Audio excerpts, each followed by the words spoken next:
के पर्यावरण विषय के इस आलेख को तैयार करने में हमें सहयोग किया है श्रीमती स्वाति निगुड़कर जी ने। तो चलिए चलते हैं कक्षा तीसरी की पर्यावरण अध्ययन की कक्षा में। नमस्कार बच्चों, कैसे हैं आप? नमस्कार टीचर जी, हम सभी अच्छे हैं। टीचर जी, आज हम पर्यावरण अध्ययन में कौन सा पाठ पढ़ने वाले हैं? बताती हूँ राजू भैया, पर पहले आप एक प्रश्न का उत्तर बताइए कि हमें घर की आवश्यकता क्यों पड़ती है? टीचर जी, हमें सर्दी, बरसात और गर्मी से बचने के लिए घर की आवश्यकता होती है। अच्छा राजू भैया, आपने अपने आसपास कितने प्रकार के घर देखे हैं? टीचर जी, मैंने पक्के, ईंट से बने, मिट्टी, सीमेंट, लोहा और पत्थर के बने हुए मकान देखे हैं। कई घर एक ही भवन में कई कई मंजिलों में एक के ऊपर एक बने होते हैं, जिन्हें फ्लैट कहते हैं। अच्छा राजू भैया, अब ये बताइए कि घर बनाने के लिए क्या क्या सामग्री की आवश्यकता होती है जिससे घर बनाए जा सकते हैं? टीचर जी, घर तो ईंट, मिट्टी, सीमेंट, रेत, गिट्टी, लोहे अनेक चीजों से बनता है। हाँ राजू भैया, पर क्या आपको पता है घर मिट्टी और घास फूस पत्तियों से भी बनते हैं, जैसे अनेक गांवों, खेतों और जंगलों में बने होते हैं। जी टीचर जी, मैंने देखा है, हमारी नानी के गांव में ऐसे बहुत से घर हैं। तो चलिए बच्चों, आज हम आपकी कक्षा 3 की किताब पर्यावरण अध्ययन विषय की पुस्तक आसपास का पाठ 18 पर बात करते हैं, जिसका नाम है ऐसे भी होते हैं घर। ये पाठ आपकी पुस्तक के पेज नंबर 118 पर दिया गया है। आप सभी ये पाठ खोल लीजिए जल्दी से। आज हम यही पाठ पढ़ेंगे जिसमें एक लड़का नसीम अपने स्कूल के कैंप की कहानी बता रहा है। जी टीचर जी, हम सब कहानी सुनने के लिए तैयार हैं। हमने पेज नंबर 118 खोल लिया है। पाठ 18, ऐसे भी होते हैं घर। शाबाश बच्चों, तो चलिए अब मैं कहानी पढ़ती हूँ। आप सभी अपनी पुस्तक में देखिए और मन ही मन में पढ़ते रहिए। कहानी प्रारंभ होती है। मेरा नाम नसीम है, मैं श्रीनगर में रहता हूँ। कल से हमारे स्कूल में बहुत चहल पहल है। ये पूरे 7 दिनों तक रहेगी। जानते हो क्यों? हमारे स्कूल में कैंप जो लगा है। कैंप में कई जगहों से बच्चे आए हैं। मैदान में टेंट लगाकर सबके रहने का इंतजाम किया गया है। हमारे स्कूल को खूब सजाया गया है। कुछ बच्चों ने कपड़े की कतरनों से झालर बनाकर उन्हें दरवाजे पर लगाया है। कुछ ने बादाम के छिलकों से पोस्टर बनाए हैं। कहीं तो सूखे पत्तों तथा लकड़ी के बुरादों से रंगोली बनाई है। आज कैंप का पहला दिन है। हम सब बहुत खुश हैं। सुबह सब बच्चे इकट्ठे हुए। सब बच्चे जमीन पर एक गोला बनाकर बैठ गए। सबने अपना अपना परिचय दिया। सबने अपने बारे में बताया कि वो कहाँ रहते हैं, क्या खाना पसंद करते हैं। बच्चे अपने साथ अपने घर और परिवार की तस्वीर भी लाए हैं।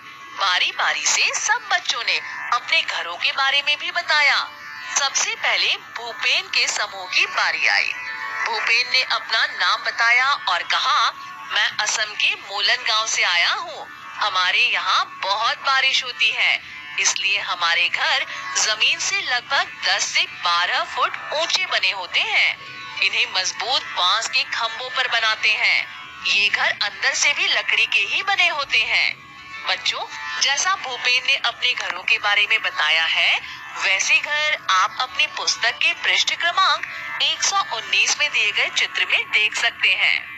अच्छा राजू भैया, ये बताइए कि भूपेन के यहाँ घर बांस के खम्भों पर क्यों बनाते हैं? टीचर जी, भूपेन जहाँ रहता है असम में, वहाँ बारिश बहुत होती है। इस कारण घर बांस के खम्भों पर बने होते हैं। हाँ बच्चों, बांस के घरों की छत ढलान नुमा होती है, जिससे पानी नीचे चला जाए, और इन घरों में जाने के लिए सीढ़ी होती है, जैसे कि आप चित्र में देख रहे हैं। रात के समय सीढ़ी को हटा दिया जाता है ताकि जंगल के जानवर ना आ जाएं। अब समझ आया टीचर जी, ताकि बरसात का पानी घर के अंदर जमा ना हो, इसीलिए असम में बांस के खम्भों पर घर बने होते हैं। शाबाश राजू भैया, शाबाश बच्चों। बच्चों, इस प्रश्न के बाद असम के घरों के बारे में ऐसे ही कुछ प्रश्न पेज नंबर 120 पर दिए गए हैं। आप लोग पेज नंबर 120 खोल लीजिए। इन प्रश्नों को समझकर पढ़िए और इस कक्षा के बाद अपनी नोटबुक में उनके उत्तर लिख कर रखिएगा। अच्छा, अब आगे बढ़ते हैं। अब आई चमेली की बारी। उसने कहा, मैं मनाली से आई हूँ, जो एक पहाड़ी इलाका है। हमारे यहाँ भी बारिश बहुत होती है और बर्फ भी पड़ती है। जब ठंड ज्यादा हो जाती है तब धूप में बैठना अच्छा लगता है। हमारे मकान पत्थर या लकड़ी से बनते हैं। बच्चों, ये थी चमेली की बातें। तीसरा, पक्के मकान क्या होते हैं? तीसरा, सभी जगह मकान एक जैसे नहीं होते हैं। जैसे बर्फीली जगह पर इग्लू, तो लकड़ी के घर, बांस के खंभों पर बने घर कहाँ होते हैं? चौथा, घर के महत्व को बताइए। पांचवा, कॉपी में घर का एक सुंदर सा चित्र बनाइए। बच्चों, आशा करती हूँ कि आप लोगों को आज की कक्षा में आनंद आया होगा। तो आप लोग भी अगला पेज यानी पेज नंबर 121 खोल लीजिए और अब ये बताइए कि चमेली का घर किस इलाके में है? टीचर जी, चमेली का घर पहाड़ी इलाके मनाली में है। शाबाश बच्चों। अगला प्रश्न है कि चमेली और भूपेन के मकानों की छतों में क्या समानता है?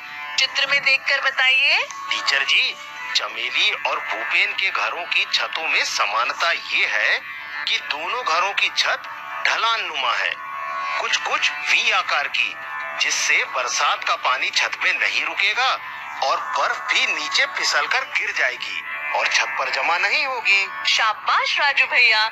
अब इसके आगे राजू भैया आप पढ़िए। जी टीचर जी। अब मिताली और अनुज की बारी आई। मिताली और अनुज ने बताया कि मिताली व अनुज दिल्ली से आए हैं। उन्होंने सबको दिल्ली की तस्वीर दिखाई।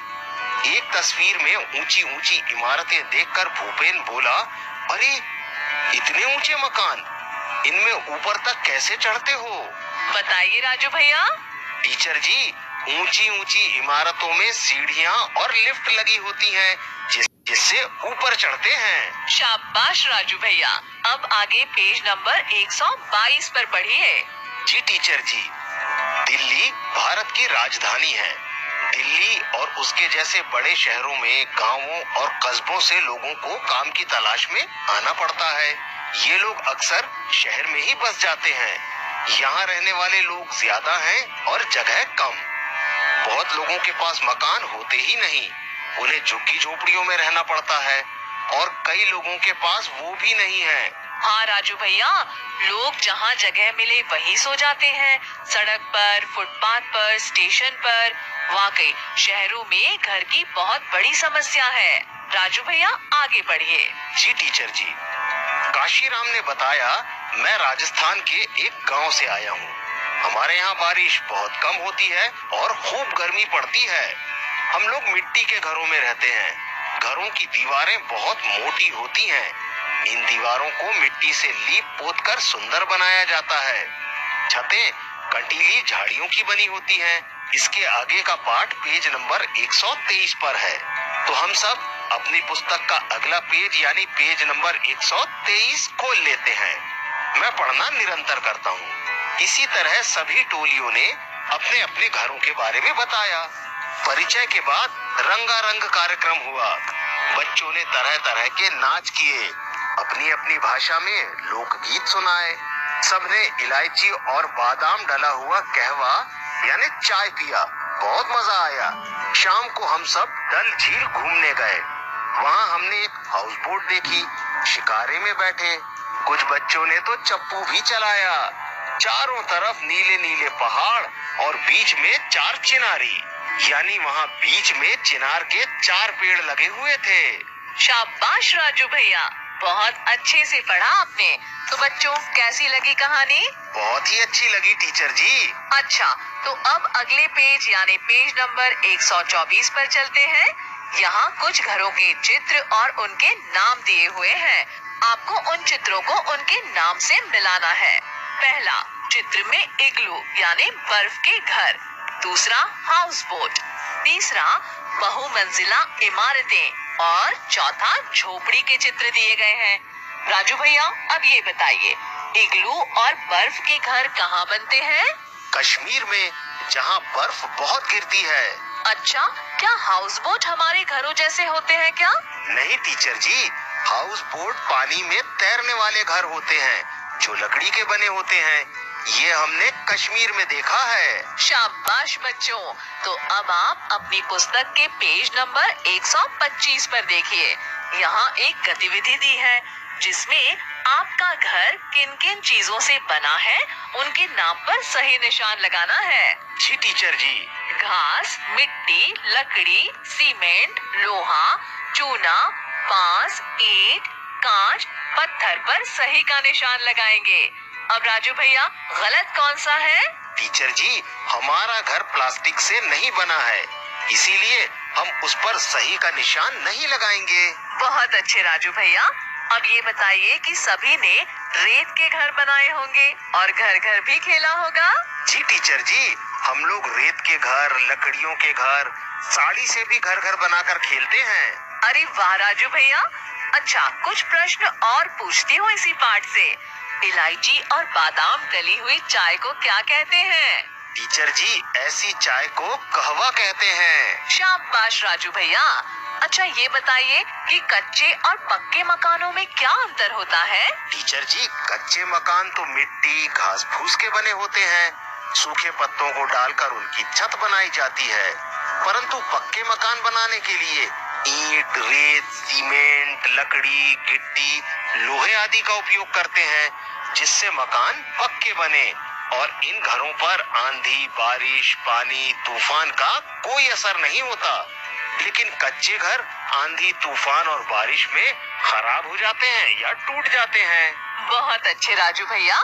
तो चलिए बच्चों, अब हम मिट्टी का कच्चा घर बनाना सीखेंगे। ये गतिविधि आपके पुस्तक के पेज नंबर 125 पर दी हुई है।